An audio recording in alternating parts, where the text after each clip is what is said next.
Најголемата мок во општеството има државниот апарат, со таа мок доаѓа и можност за злоупотреби на таа мок од поединци за поединечни интереси, а на сметка на сите останати. Заштита од таа злоупотреба на мок ние владењето на правото, рамката од која што не смее да излезе власта во владењето е Уставот, а на 28 декември 2020 Собранието на Македонија донесе Закон за решавање на спорот помеѓу владата на Република Македонија и МАК Петрол по пат на спогодба, во кој е предвидено една акција која што вреди 19 милиони евра да му се плати на МАК Петрол по цена од 33 милиони евра. Во законот никаде не е спомнато кој ќе плати данок на капитална добивка, ниту пак е спомнато дали државата ќе добие дивиденда. Лицата за кои што се прави, во чиј интерес се прави сево ова, се наведени за прв пат во законот. Ова е и преседан од дасном до денес, затоа што законите се општи правни акти кои што делуваат ерго омнес према сите, а не поединечно како што делуваат судските пресуди.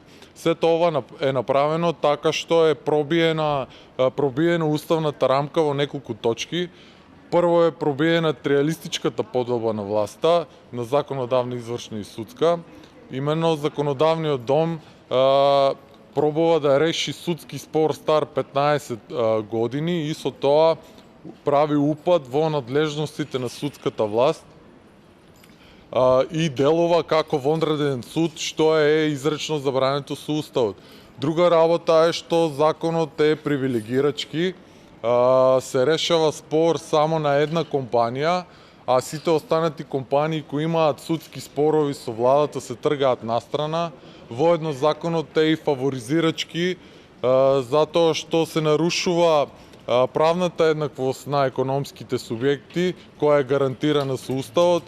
Трета работа е што никаде не се спомнува кој ќе го плати данокот на капитална добивка, а според Устав сите субјекти се должни да плаќаат данок и јавни давачки. И четврта работа е што од нигде некаде во законов се инволвира трето незаинтересирано и неповикано лице, тоа е АД НЕС, Национални енергетски ресурси, кое е во државна собственост и кое е инволвирано со цел преку него да се направи наплата.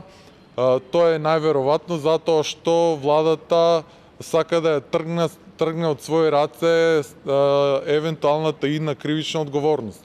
Се на се, ако се спроведе овој закон, можни се штетни и непоправливи финансиски последици по републичкиот буџет и опасност по правната сигурност на граѓаните и компаниите. Затоа денес правниот тим на Левица поднесе иницијатива до Уставниот суд со која што бараме да се преиспита уставноста на овој закон и истиот целосно да се поништи.